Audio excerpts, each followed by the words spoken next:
Baik, saya buka. Assalamualaikum warahmatullahi wabarakatuh. Waalaikumsalam warahmatullahi Waalaikumsalam wabarakatuh. warahmatullahi wabarakatuh. Sebelumnya saya ucapkan terima kasih kepada Bu Ade dan Bu Neni selaku dosen pembimbing pada mata kuliah akuntansi manajemen.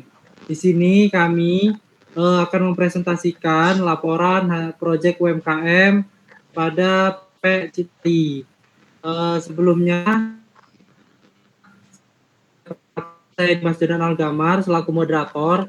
Di sini saya ditemani dengan beberapa rekan-rekan saya, yaitu ada Rio Habib Ahmadi, Gusti Radistia, dan Adi Ramadhani. Di sini kami akan mempresentasikan hasil laporan proyek UMKM Citari. Nah, langsung saja presentasi materi pertama yang akan disampaikan oleh Saudara Adi. Kepadanya disilakan. Baik, kepada moderator, terima kasih. Di sini saya akan mempresentasikan tentang latar belakang dari usaha pempek Citari ini. UMKM dan merupakan sektor penting dalam perekonomian Indonesia karena berkontribusi sebesar 61,7% terhadap produk domestik bruto dan menyerap sekitar 97% tenaga kerja nasional. Meskipun memiliki peran besar, banyak pelaku UMKM masih menghadapi kendala dalam pengelolaan keuangan dan operasional, terutama dalam memahami sistem akuntansi manajemen. Dari membedakan biaya tetap dan biaya variabel, menghitung harga pokok produksi, menentukan titik impas, serta merencanakan target laba. Salah satu contoh kasus adalah UMKM Pempek Citari di Bandar Lampung yang telah berdiri sejak 2009 dan memproduksi rata-rata 800 pieces pempek per hari dengan berbagai varian produk. Namun pengelolaan biaya pada usaha ini masih dilakukan secara sederhana dan belum menerapkan analisis biaya volume laba secara sistematis, sehingga pemilik belum memiliki gambaran yang jelas mengenai titik impas target penjualan untuk memperoleh laba tertentu maupun dampak perubahan harga bahan baku terhadap profitabilitas usaha. Oleh karena itu, analisis biaya volume laba diperlukan agar UMKM dapat mengambil keputusan usaha yang lebih tepat dan berbasis data. Sekian yang dapat saya sampaikan. Saya kembalikan ke moderator. Baik, terima kasih kepada Saudara Adi Ramadhani atas materinya yang sangat singkat dan bermanfaat. Dilanjut materi selanjutnya yang akan dijelaskan oleh Saudara Gusti Radistia. Kepada Saudara Gusti disilakan. Oke, baik. Terima kasih kepada moderator yang telah memberikan saya kesempatan untuk menyampaikan materi. Jadi di sini saya akan menyampaikan tentang biaya variabel dan biaya tetap UMKM Pempek Citari. Mungkin bisa di slide PPT-nya.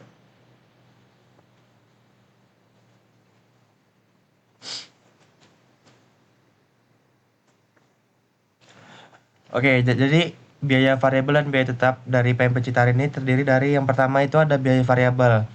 Untuk biaya variabel sendiri yang pertama itu ada ikan kitar. Jadi pempek Citari sendiri itu menggunakan bahan baku ikan yaitu ikan kitar. Nah, untuk harga beli untuk ikan kitar selama sebulan itu totalnya sekitar 8.320.000. Selanjutnya ada bahan baku yaitu tepung sagu. Untuk menghasilkan pempek UMKM Citari menggunakan tepung sagu dan total biaya per bulannya yaitu 3.432.000.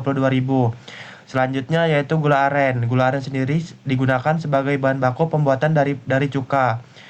Untuk total biaya selama sebulan yaitu sebesar 3.250.000.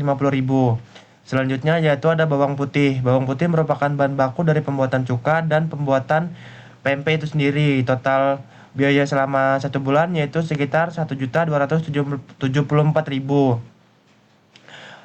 Habis itu yang kelima yaitu ada minyak goreng. Minyak goreng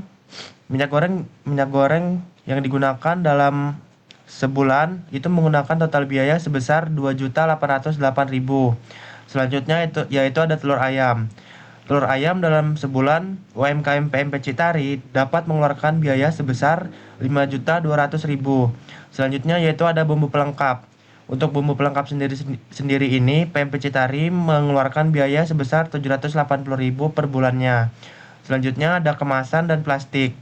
Untuk kemasan dan plastik, PMP Citari mengeluarkan biaya sebesar 520.000 tiap bulannya. Selanjutnya yaitu ada listrik. Listrik sendiri, PMP Citari mengeluarkan biaya sebesar Rp99.996 tiap bulannya. Sehingga subtotal dari biaya variabel dari UMKM Citari selama sebulan yaitu Rp25.683.996. Selanjutnya ada yaitu biaya tetap. Untuk biaya tetap sendiri terdiri dari gaji karyawan dan sewa tanah. Untuk gaji karyawan dalam PMP Citari sendiri itu terdapat 2 karyawan, sehingga pengeluaran per bulannya yaitu Rp2.600.000 untuk menggaji karyawan. Selanjutnya ada sewa tanah. Untuk sewa tanah sendiri, PMP Citari mengeluarkan biaya sebesar Rp333.333 per bulannya. Sehingga subtotal untuk biaya tetap dari UMKM PMP Citari yaitu sebesar Rp2.933.333 dan total biaya keseluruhan per bulan yang dikeluarkan oleh PMP Citari dari biaya variabel dan biaya tetap yaitu sebesar Rp28.617.329. Sekian materi yang dapat saya sampaikan. Saya kembalikan kepada moderator.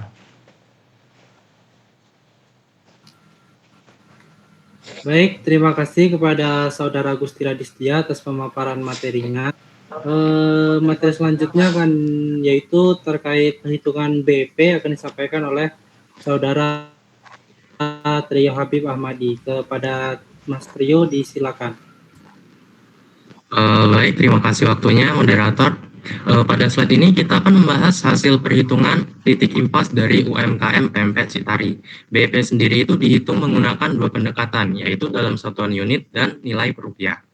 Yang di bagian kiri ini bisa kita lihat itu dihitung berdasarkan per unitnya.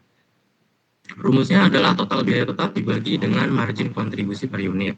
Total biaya tetap UMKM PMP Citari itu per bulannya sebesar Rp2.933.333. Angka ini berasal dari 2 komponen, yaitu 2 orang karyawan sebesar Rp2.600.000-nya dan biaya sewa tanah yang dialokasikan sebesar Rp333.000 sekian per bulan. Kemudian margin kontribusi per unit diperoleh dari harga jual rata-rata tertimbang sebesar Rp7.500, dikurangi dengan biaya variabel per unit sebesar Rp1.235, sehingga menghasilkan margin kontribusi sebesar Rp6.265 per pieces-nya. Maka dari itu BEP dalam unit adalah Rp2.933.300 dibagi dengan Rp6.265 menghasilkan 469 pieces per bulannya.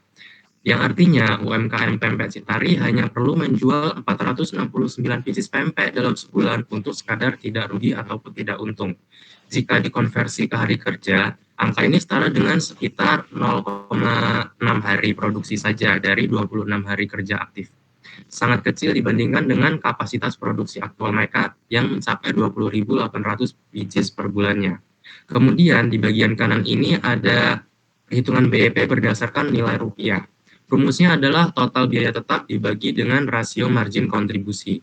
Rasio margin kontribusi itu diperoleh dari margin kontribusi per unit dibagi dengan harga jual per unit, yaitu Rp6.265 dibagi dengan Rp7.500 yang menghasilkan rasio sebesar 83,53%. Yang artinya dari setiap Rp1.000 penjualan sebesar Rp835 diantaranya langsung tersedia untuk menutup biaya tetap dan membentuk laba. Maka dari itu BEP dalam rupiah adalah Rp2.933.000 dibagi dengan 0,8353 yang menghasilkan Rp3.511.572.000 per bulannya. Ini berarti UMKM PMP Citari hanya perlu mencapai pendapatan sebesar 3.500.000 tadi per bulannya untuk berada di titik impas. Angka ini sangat jauh di bawah pendapatan aktual mereka yang mencapai sekitar Rp150 juta per bulannya. Jika kita bandingkan kedua hasil ini dengan kondisi aktual utama, utama usahanya, UMKM ini beroperasi hampir 44 kali lipat di atas titik impasnya. Hal ini mencerminkan bahwa risiko kerugian pada level operasional saat ini sangat rendah. Kondisi ini juga sangat didukung oleh margin of safety yang mencapai sekitar 97%, yang berarti penjualan bisa turun hampir 98% sebelum usaha ini mulai mengalami kerugian. Ini adalah indikator kesehatan finansial yang sangat baik untuk skala UMKM kuliner. Mungkin itu saja materi dari saya kembalikan kepada moderator.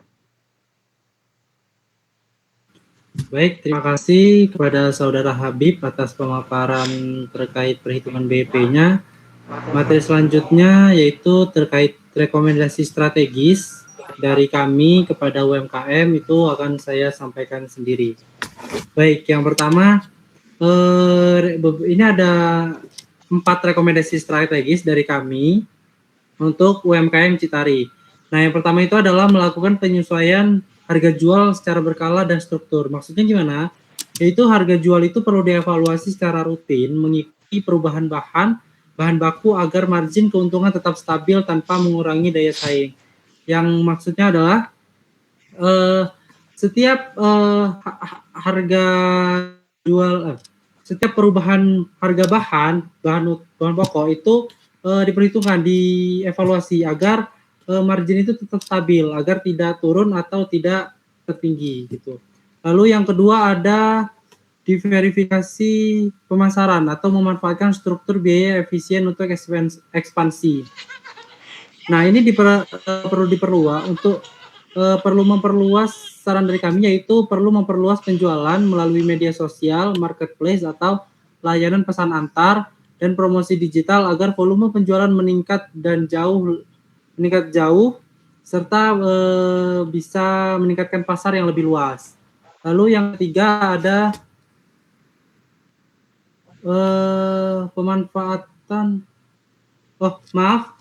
yaitu diverifikasi pemasaran untuk menjaga volume penjualan, yaitu perlu memperluas penjualan melalui media sosial, marketplace dan lain-lain. Lalu untuk yang nomor 2 tadi, pemanfaatan struktur biaya efisien untuk ekspansi itu karena usaha ini memiliki margin kontribusi yang tinggi, itu UMKM dapat mempertimbangkan ekspansi produksi atau penambahan cabang dengan tetap menjaga efisiensi biaya. Lalu yang keempat atau yang terakhir yaitu melakukan pencatatan biaya yang secara rutin dan terstruktur. Yang dimana pencatatan keuangan yang rapi itu membantu pemilik usaha mengontrol pengeluaran, menentukan harga pokok produksi, dan mengambil keputusan bisnis yang lebih tepat. Baik, itu saja rekomendasi strategis dari kami. Selanjutnya di ujung materi yaitu kesimpulan. Nah, kesimpulan dari presentasi kami hari ini yaitu biaya operasional UMKM Citari itu dapat diklasifikasikan menjadi 2 kelompok utama, yaitu biaya variabel yang terdiri dari ikan kitar, tepung sagu, gula aren, bawang putih, minyak goreng, telur ayam, bumbu pelengkap kemasan dan lain-lain, dengan total sebesar Rp25.633.996 per bulan atau Rp1.235 per pieces pempeknya. Nah, biaya tetap yang terdiri dari gaji 2 karyawan dan sewa tanah dengan total sebesar Rp2.933.333 per bulan, itu proporsi biaya variabel yang mencapai 90% dari total biaya. Itu mencerminkan karakteristik usaha kuliner berbasis bahan baku yang wajar. Nah, harga jual rata-rata tertimbang pempek Citari adalah sebesar Rp7.500 per pieces. Baik, itu saja presentasi dari kelompok kami. Saya ucapkan terima kasih kepada audiens yang sudah mendengarkan, serta saya juga mewakili teman-teman meminta maaf apabila ada kurang dan salahnya. Saya akhiri. Wassalamualaikum warahmatullahi wabarakatuh. Waalaikumsalam warahmatullahi wabarakatuh.